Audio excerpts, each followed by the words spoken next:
He was just trying to get home, walking through a neighborhood that claimed to value safety and order. But in broad daylight, on his own street, men in tactical vests decided he didn't belong. A gun was drawn. Authority was assumed. And in that instant, it became painfully clear how quickly power can turn into prejudice when control goes unchecked. This wasn't law enforcement. This wasn't protection. It was something far more dangerous, fueled by entitlement and quiet racism hiding behind rules and badges. What happened next would expose how thin the line is between order and abuse, and how fast a peaceful life can be targeted. And just wait until you see who they chose to threaten next. Life in Oak Ridge Meadows was supposed to be quiet. After years spent moving through chaos and noise, the main character had chosen this place for its clean sidewalks, trimmed lawns, and promise of peace. Each morning looked the same. Early walks, familiar streets, neighbors who nodded but never asked questions. It felt safe, predictable, exactly what he needed after a lifetime of tension. But beneath that calm surface, something was off. Rules here weren't just rules. They were weapons. The Homeowners Association watched everything. Grass length, parking angles, the way people carried themselves. And at the center of it all was Tina Marsh, the HOA president, a woman who treated the neighborhood like her personal command post. Her attention lingered longer on some residents than others, especially those who didn't look like her idea of belonging. The pressure started small. Notices left behind, silent inspections. Men in tactical style vests patrolling streets they had no legal authority over, moving with confidence they hadn't earned. They weren't police, but they wanted to be seen as such. And they made sure certain homeowners felt that difference, watched, questioned, singled out. The main character tried to ignore it, believing compliance would bring peace. But compliance only fed the hunger for control. Every step outside felt heavier, like eyes were tracking him, waiting for a reason, not a crime, not a threat, just an excuse. And on one quiet afternoon, under a blazing sun, that unspoken tension finally reached a breaking point. What happened next would turn quiet rules into open intimidation and reveal just how dangerous unchecked power can become when prejudice is involved. The pressure didn't explode all at once. It crept in slowly, disguised as enforcement, masked as order. Every week, the scrutiny intensified. Notices appeared without warning. Reports were filed without explanation. The so-called HOA security patrol began circling more often, always slowing near his house, always lingering a little too long when he was outside. Their eyes followed him in a way that had nothing to do with rules and everything to do with control. The men wore tactical vests and carried themselves like law enforcement, but their authority was imaginary.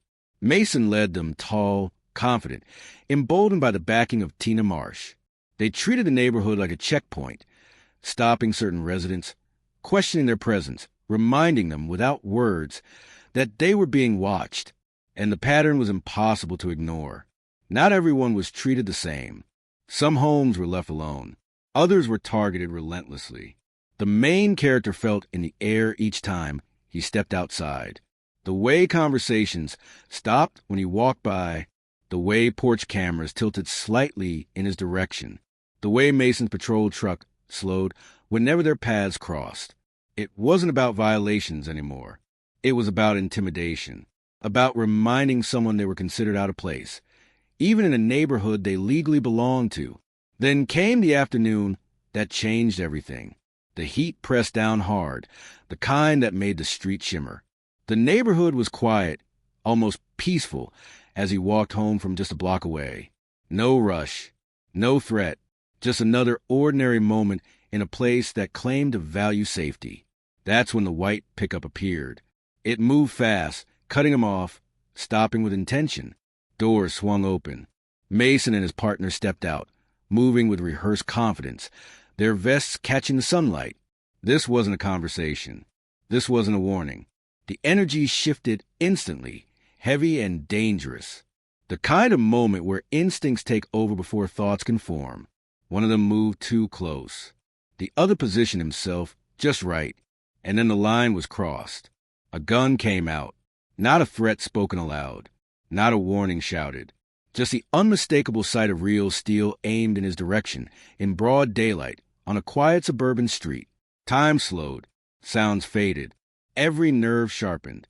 This wasn't about HOA rules anymore. This was about survival. The reality hit hard and fast. These men were not police. They had no legal authority. Yet here they were, armed, emboldened, convinced they could do whatever they wanted without consequence. It was a kind of reckless confidence that only exists when people believe the system will protect them, no matter how far they go. Neighbors began to stir, doors cracking open, curiosity mixing with fear. But no one stepped in. No one intervened. The street became a silent witness as the situation teetered on the edge of disaster. In that suspended moment, one truth became terrifyingly clear. If this went wrong, the story would end here. And what happened next would force a decision that could never be undone. The moment snapped without warning. One careless movement. One surge of fear from a man who never should have been holding a gun in the first place. The weapon lifted higher, unsteady, pointed with the kind of panic that turned seconds into graves. Instinct took over before fear could. Training overrode hesitation. Everything narrowed to movement, balance, breath. The quiet street shattered. The confrontation erupted in a blur of motion and force, the kind that leaves no room for mistakes. The danger was neutralized in seconds, but those seconds carried the weight of a lifetime. One man went down hard, the weapon knocked useless, his authority collapsing as fast as it had been assumed. Mason tried to rush forward, fueled by arrogance instead of reason, but control shifted just as quickly. The power dynamic flipped, exposing how fragile their intimidation had always been. Neighbors froze. Cameras rose. Shock spread across faces that moments earlier had looked away. What they were witnessing wasn't chaos. It was consequence. The kind that comes when false authority collides with reality. The kind that reveals how easily someone's life can be threatened when prejudice is backed by confidence and a gun. As sirens began to echo in the distance, the weight of what had almost happened settled in. This wasn't just self-defense. It was survival in a system that had already decided who deserved the benefit of the doubt. One wrong second, one misjudgment fueled by bias, and the ending would have been permanent. The street stood silent, holding its breath, as flashing lights approached and the truth waited to be sorted from assumption. But the damage had already been done. The illusion of safety was gone, replaced by a harsh clarity about how quickly power can be abused. And as authorities arrived to take control, one question lingered in the air. Would justice finally follow, or would the system protect the very people who caused this moment in the first place? The street eventually returned to normal, but nothing about it felt the same. The flashing lights faded, the crowds dispersed, and the neighborhood slipped back into its routine. Yet the weight of what happened lingered, heavy and undeniable. He walked home that night cleared of wrongdoing, but clear didn't mean untouched. The sense of safety he had moved there for was gone, replaced by a hard awareness of how quickly belonging can be questioned. The investigation moved fast. The truth couldn't hide behind vests or fake authority.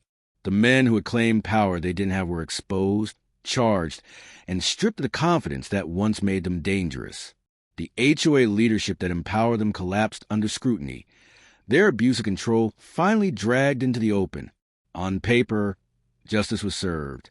Consequences were handed down. Order was restored.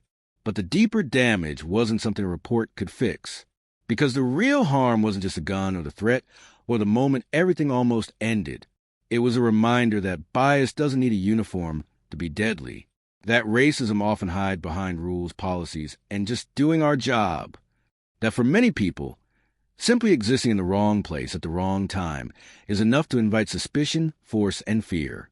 He kept walking those streets, but with sharper eyes and a quieter trust. And he knew his story wasn't unique. Versions of it play out every day in different neighborhoods, under different excuses, with different endings. Some don't get to tell their story afterward. This wasn't just about one incident. It was about a system that too often protects intimidation before it protects people. About how easily power can be abused when prejudice is ignored, and about the cost of staying silent when lines are crossed. So the question isn't what he survived. The question is how many won't, before accountability becomes a rule instead of exception.